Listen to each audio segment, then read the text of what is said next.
Isso nunca aconteceu antes. Nenhum país cresceu tão rápido e por tanto tempo quanto a China. Nem os Estados Unidos no pós-Segunda Guerra, nem a Inglaterra no auge do seu império. E é por isso que, quando a gente tenta entender a China com a lógica do Ocidente, tudo parece contraditório. Como um país desse tamanho funciona como se fosse um único corpo? Como decide tão rápido? Como domina indústrias inteiras? E por que, ao mesmo tempo, parece tão fechado, tão controlado, tão impenetrável? A verdade é que a China só parece um enigma quando você procura livre mercado, alternância de poder e sociedade aberta como se isso fosse regra universal. Quando você entende por onde o poder flui, quem decide, como decide, por que decide, a China deixa de ser um quebra-cabeça, vira um mapa. Hoje eu vou te mostrar o essencial. Quem tem poder, o que a China produz, o que o povo pode ou não pode fazer e como a China interage com o resto do mundo. E eu já aviso, esse sistema é eficiente de um jeito que assusta e perigoso de um jeito que também assusta. Quem tem poder, a China é tão grande que poderia ter vários fusos horários na prática, mas não tem. O país inteiro segue o horário de Pequim. Parece detalhe, mas é símbolo. Existe um centro e o centro manda. O Partido Comunista Chinês, o PCC, opera de Pequim. Antes deles, os imperadores também operavam dali. A ideia de centro é histórico e cultural. E a maneira como a China se enxerga reforça isso. O nome tradicional do país costuma ser traduzido como Reino do Meio. Só que esse meio não significa no meio do mapa. Significa o mais importante.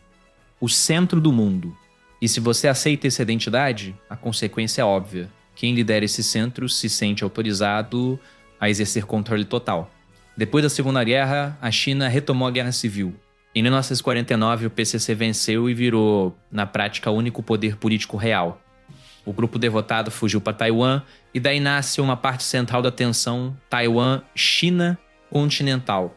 Por décadas, Mao Tse-tung governou com mão de ferro. O resultado foi trágico.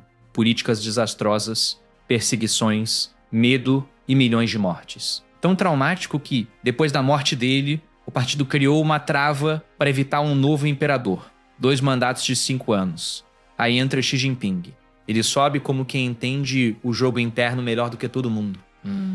E em 2018 acontece a virada. O limite de mandatos é removido.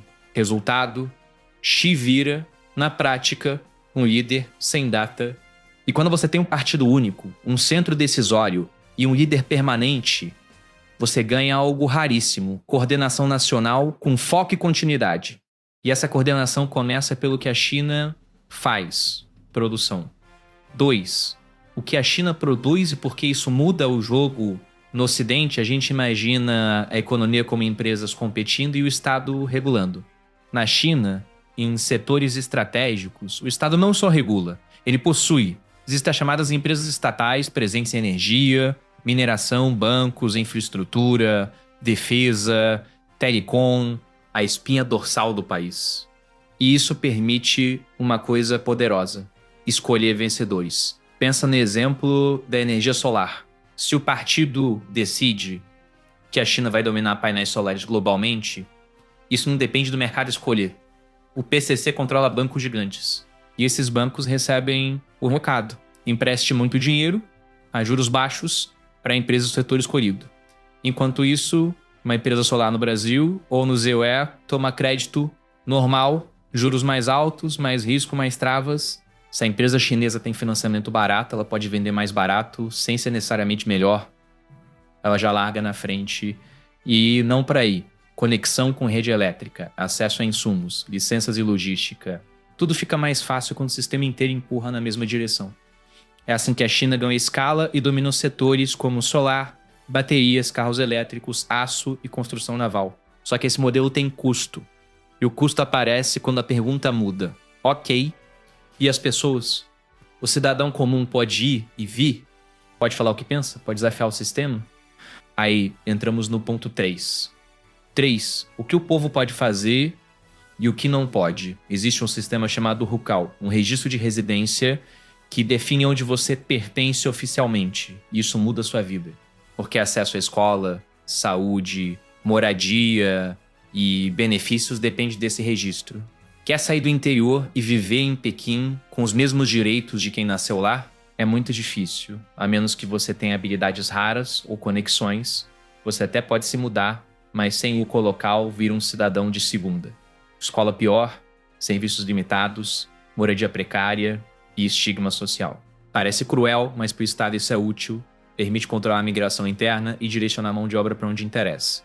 E aqui entra Shenzhen. Em 1980 era praticamente uma vila. O governo cria zonas econômicas especiais, oferece incentivos e flexibiliza regras. Resultado, um êxodo de milhões para onde o Estado queria construir indústria. Décadas depois, Shenzhen vira um megacentro industrial e tecnológico. Muita gente não foi forçada com a arma na cabeça. Foi puxada pela cenoura, trabalho, renda, oportunidade. É planejamento social em escala, só que existe outra camada de controle ainda mais sensível. Informação. A China tem a chamada Grande Muralha Digital. Bloqueios e filtros na internet que removem temas e narrativas. E quando alguém poderoso ultrapassa a linha, o recado é exemplar. O caso de Jack Ma, após críticas ao sistema financeiro, virou símbolo. IPO travado, pressão regulatória, desaparecimento do palco por um tempo. A mensagem foi simples. Você pode ser bilionário, mas não pode ser maior do que o partido. Isso leva a uma diferença decisiva entre sistemas. Em democracias, quando a economia vai mal, existe uma válvula de escape. Eleições trocam o governo e aliviam pressão. Em regimes autoritários, quando a pressão sobe e não a troca real, o Skype costuma ser mais traumático. Por isso, o partido é obcecado por estabilidade e por evitar surpresas. E aí vem o ponto 4. Como um país tão controlador consegue ao mesmo tempo liderar o mundo em tantas áreas? Porque ele se abre sem se abrir de verdade. 4. Como a China interage com o mundo? China é extremamente fechada em termos de migração. Virar cidadão chinês é raríssimo. É um país que historicamente controla a influência externa. Isso vem de longe. Portos limitados, comércio controlado e a memória do século da humilhação, período de invasões, tratados forçados e perda de território. Essa memória funciona como um motor político. Nunca mais seremos dominados. E isso passa, principalmente, por não ficar atrás em tecnologia. Só que a China não pode se isolar completamente. Ela precisa de recursos, energia, insumos e tecnologia. Então ela adota uma estratégia, deixa alguns entrarem para que muitos sejam mantidos do lado de fora. Um exemplo emblemático foi a Tesla recebendo condições raras para produzir na China com mais controle do que outras estrangeiras costumam ter. Por quê? Existe uma lógica conhecida como efeito peixe-gato. Você coloca um competidor forte dentro do aquário para forçar o resto a evoluir mais rápido. A Tesla entrou, puxou a cadeia de fornecedores, elevou padrões e exigiu peças melhores. E uma vez que os fornecedores aprenderam, puderam vender para outras empresas, inclusive concorrentes locais. Resultado? A indústria chinesa de veículos elétricos explodiu. E a própria Tesla perdeu espaço com o tempo. E peixe-gato cumpriu sua função. Conclusão. Dá certo para sempre. O mundo já viu sistemas hipercentralizados antes. Muitos falharam, e quando falharam, o custo foi alto. Mas a China, até aqui, tem desafiado previsões. Cresceu, dominou indústrias, aumentou a influência global, tudo isso sem adotar o modelo político do Ocidente. O preço é claro. Eficiência em troca de liberdade, coordenação em troca de polaridade, estabilidade em troca de controle, e a provocação final é simples. A China é o modelo do futuro ou uma máquina que depende de impedir que a pressão social e econômica estoure. E mais, o mundo está preparado para competir com um país que não joga pelas mesmas regras, mas disputa o mesmo tabuleiro? Comenta aqui embaixo. O que te impressiona mais é a eficiência do modelo chinês ou o custo político e humano dele?